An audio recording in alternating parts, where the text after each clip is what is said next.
സുപ്രഭാതം. നമ്മൾ ഏത് പാടപ്പ പഠിച്ചുകൊണ്ടിരിക്കുന്നത്? മാവേലി നാടു വാണിടും കാലം.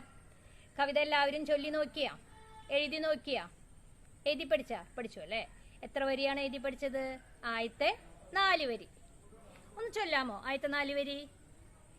മാവേലി നാടു വാണിടും കാലം, മനുഷ്യരെല്ലാരും ഒന്നുപോലെ ആമോദത്തോടെ വസിക്കും കാലം, ആപത്തെങ്ങാർക്കും മുട്ടില്ലാതാനും. അല്ലേ? ഇപ്പൊ എന്താ നമ്മൾ പറഞ്ഞത്? ഇവിടെ മഹാബലി രാജ്യം ഭരിക്കുക. ആരാണ് മഹാബലി എന്ന് പറഞ്ഞത്? കേരളം ഭരിച്ചിരുന്ന മഹാരാജാവായിരുന്നു മഹാബലി. മഹാബലിയുടെ ഓർമ്മയ്ക്കായിട്ടാണ് നമ്മൾ ഓണം ആഘോഷിക്കുന്നത്. എന്നാണ് ഓണം? ചിങ്ങമാസത്തിലെ തിരുവോണം നാളിലാണ് നമ്മൾ ഓണം ആഘോഷിക്കുന്നത്. ഓണത്തിന് എന്തൊക്കെ കാര്യങ്ങൾ ഉണ്ടാവും എന്ന് പറഞ്ഞു? ഓണസദ്യ, പലതരം കളികൾ, ഊഞ്ഞാലാട്ടം, തുമ്പിതുള്ളൽ, പുലിക്കളി, ഇതൊക്കെ ഓണത്തിന് ഉണ്ടാവണതല്ലേ. പിന്നെയോ ഓണത്തിന് ഓണക്കോടി എടുത്തുകൊണ്ടാണ് നമ്മൾ ഓണസദ്യ ഉണ്ണത്. മഹാബലിയെ വരവേൽക്കാനായി ജനങ്ങൾ എല്ലാവരും 10 ദിവസം കാത്തിരിക്കുകയാണ്. പൂക്കളമിട്ട് മഹാബലിയെ നമ്മൾ വരവേൽക്കുന്നു. അതായിരുന്നു ഓണം. അപ്പോൾ മഹാബലി രാജ്യം ഭരിക്കുന്ന കാലത്ത് ഇവിടെ എല്ലാവർക്കും സന്തോഷം മാത്രമേ ഉണ്ടായിരുന്നുള്ളൂ. ആർക്കും ആദിയും വ്യാധിയും ഒന്നും ഉണ്ടായിരുന്നില്ല. ഇത്രയുമാണ് നമ്മൾ എടുത്തു നിർത്തിയത്. ഇനി ബാക്കി ഭാഗം നമുക്ക് നോക്കാം. എല്ലാവരും ടെസ്റ്റിലേക്ക് ഒന്ന് നോക്കൂ. ബാക്കി വാക്കുകൾ, ബാക്കി വരികൾ മേം വായിക്കുമ്പോൾ നിങ്ങൾ ശ്രദ്ധാപൂർവം കേട്ടിരിക്കണം, ഒപ്പം വായിക്കണം.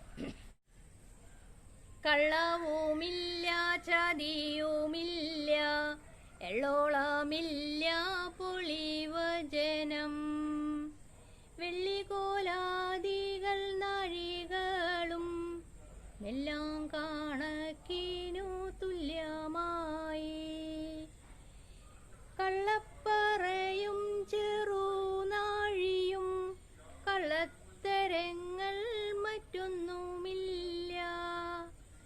എന്താണ് വരികളിലെ ആശയം എന്ന് നോക്കാം.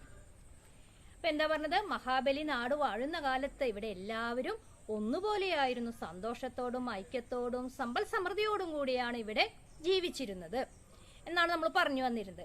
നമ്മൾ ഈ വരികളിലെ ആശയം എന്താണ്? കള്ളവുമില്ല, ചതിയുമില്ല.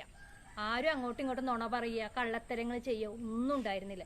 മറ്റുള്ളവരെ ചതിക്കുക, നമ്മളിപ്പോ പാരവെപ്പ് എന്നൊക്കെ പറയണില്ലേ, മറ്റുള്ളവരെ കുറ്റം പറഞ്ഞു കൊടുക്കുക, അങ്ങനെ ഒന്നുമില്ല. എല്ലാവരും വളരെ സന്തോഷത്തോടെയാണ് ജീവിച്ചിരുന്നത്. കള്ളവുമില്ല, ചതിയുമില്ല. വാക്ക് വായിക്കാൻ എളുപ്പമാണല്ലോ. എള്ളോളമില്ല, പൊളിവചനം. പൊളി പറയാന്ന് പറഞ്ഞാൽ നുണ പറയാണ്. പൊളിവചനം എന്ന് പറഞ്ഞാൽ കള്ളത്തരം പറയാം. നമ്മൾ എന്തെങ്കിലും കാര്യങ്ങൾ എടുത്തുണ്ടോ ചോദിക്കുമ്പോൾ നമ്മൾ എടുത്തിട്ടില്ല, നമ്മൾ ചെയ്തിട്ടില്ല എന്നൊക്കെ നമ്മൾ ചെറുതായിട്ട് നുണ പറയില്ലേ. അങ്ങനെ നുണ പറച്ചിലൊന്നും അന്ന് ഉണ്ടായിരുന്നില്ല. സത്യം മാത്രമേ പറഞ്ഞിരുന്നുള്ളൂ.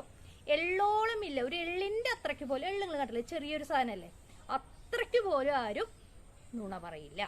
എള്ളോളമില്ല, പൊളിവചനം. പൊളിവചനം എന്ന് പറഞ്ഞാൽ കള്ളത്തരം, നുണ പറയുക എന്നാണ്. വചനം എന്ന് പറഞ്ഞ വാക്ക്, പൊളി എന്ന് പറഞ്ഞ വാക്കിന്റെ അർത്ഥം നുണ എന്നാണ്. അപ്പൊ നുണ പറച്ചിലൊന്നും ഉണ്ടായിരുന്നില്ല, സത്യം മാത്രമേ പറഞ്ഞിരുന്നുള്ളൂ. വെള്ളിക്കോലാദികൾ. വെള്ളിക്കോല് എന്ന് പറയുന്നത് പണ്ട് അളക്കാനൊക്കെ ഉപയോഗിച്ചിരുന്ന സാധനമാണ് വെള്ളിക്കോല്. വെള്ളിക്കോലാദികളും പിന്നെയോ നാഴികൾ. അപ്പൊ നാഴി, പറ, ഇതൊക്കെ അളവിന് ഉപയോഗിച്ചിരുന്ന സാധനങ്ങളാണ്.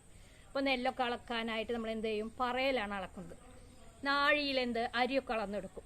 അപ്പോൾ അളക്കാനായിട്ട് ഉപയോഗിച്ചിരുന്ന സാധനങ്ങളാണ് വെള്ളിക്കോല്, നാഴി, പറ.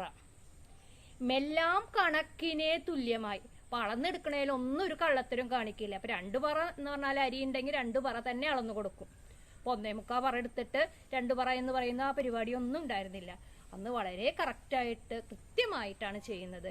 അളക്കുന്ന കാര്യത്തിലോ പറയുന്ന കാര്യത്തിലോ കണക്കിന്റെ കാര്യത്തിലോ ഒന്നും മറ്റു ആൾക്കാരും നുണ പറയുകയോ കള്ളത്തരങ്ങൾ ചെയ്യുകയോ ഒന്നും ചെയ്തിരുന്നില്ല. കള്ളപ്പറയും ചെറുനാഴിയും, കള്ളത്തരങ്ങൾ മറ്റൊന്നുമില്ല. കള്ളപ്പറ, അദ്ദേഹം പറഞ്ഞു 2 പറ എന്ന് പറയുന്നത് 4 പറയുള്ള സ്ഥലത്ത് 2 പറ കൊടുത്തിട്ട് 4 പറ എന്നതിന്റെ പൈസ മേടിക്കുക, അങ്ങനെയുള്ള ഒരു പരിപാടി. നാഴിയുടെ കാര്യത്തിൽ ചെറുനാഴിയിൽ പോലും കള്ളത്തരങ്ങൾ കാണിച്ചിരുന്നു. പറയലായാലും നാഴിയിലായാലും ഒന്നും കള്ളത്തരങ്ങൾ കാണിച്ചില്ല. കള്ളത്തരങ്ങൾ മറ്റൊന്നുമില്ല. വേറെ ഒരു രീതിയിലുള്ള കള്ളത്തരങ്ങൾ ഇവിടെ ചെയ്തിരുന്നില്ല. സത്യം മാത്രമേ പറഞ്ഞിരുന്നുള്ളൂ. അങ്ങനെ സമ്പൽ സമൃദ്ധിയുടെ കാര്യത്തിലായാലും എല്ലാം കേരളം വളരെ സമ്പന്നമായിരുന്നു. ഐക്യത്തിന്റെ കാര്യത്തില് ജനങ്ങൾ തമ്മിൽ അത്രമാത്രം ഐക്യമായിരുന്നു കേരളത്തിലുണ്ടായിരുന്നത്. ഇപ്പോൾ കുടിപ്പകയായിട്ടോ ജാതിയുടെ പേരിലോ അങ്ങനെ ഒരു രീതിയിലുള്ള ഒരു കള്ളത്തരങ്ങളോ സ്പർദ്ധയോ ഒന്നും കേരളത്തിൽ ഉണ്ടായിരുന്നില്ല. മഹാബലി നാട് ഭരിക്കുമ്പോൾ എല്ലാ ജനങ്ങളും ഒരുപോലെയായിരുന്നു. ഒരു ജാതിയിലെ രീതിയിലുള്ള വ്യത്യാസങ്ങളോ അങ്ങോട്ടും ഇങ്ങോട്ടും കള്ളത്തരങ്ങൾ ചെയ്യുന്നതോ ഒന്നുമില്ല. എല്ലാം സമ്പൽ സമൃദ്ധിയായിരുന്നു, സന്തോഷമായിരുന്നു ഇവിടെ നിലനിന്നിരുന്നത്. അപ്പോൾ വരികൾ എല്ലാവർക്കും അർത്ഥം മനസ്സിലായെന്ന് വിചാരിക്കുന്നു. മാം ഒന്നുകൂടിയും വരികളൊന്ന് പറഞ്ഞു തരാം. നിങ്ങൾ ശ്രദ്ധിച്ചിരിക്കണം, ഒപ്പം ചൊല്ലാൻ ശ്രമിക്കണം. കള്ളവുമില്ല, ചതിയുമില്ല, എള്ളോളമില്ല, പൊളിവചനം, വെള്ളിക്കോലാദികൾ നാഴികളും എല്ലാം കണക്കിനു തുല്യമായി, കള്ളപ്പറയും ചെറുനാഴിയും കള്ളത്തരങ്ങൾ മറ്റൊന്നുമില്ല. അപ്പോൾ മഹാബലിയുടെ കാലത്ത് സമ്പൽ സമൃദ്ധമായിരുന്നു കേരളമായിരുന്നു നമുക്ക് ഉണ്ടായിരുന്നത്. അങ്ങനെയുള്ളൊരു നല്ലൊരു കേരളത്തിനായി നമുക്ക് പ്രതീക്ഷിക്കാം. ഇന്നത്തെ പാഠഭാഗം ഇവിടെ അവസാനിക്കുകയാണ്. നോട്ട്സ് നിങ്ങൾ ഭംഗിയായി വൃത്തിയായി എഴുതിയെടുക്കണം. കോപ്പി ബുക്ക് ഓരോ ആഴ്ചയിലും എന്ത് ചെയ്യണം? 2 പേജ് എഴുതാനാണ് മാം പറഞ്ഞത്. നിങ്ങളത് ചെയ്യണം. അടുത്ത ക്ലാസ്സിൽ കാണാം. നന്ദി.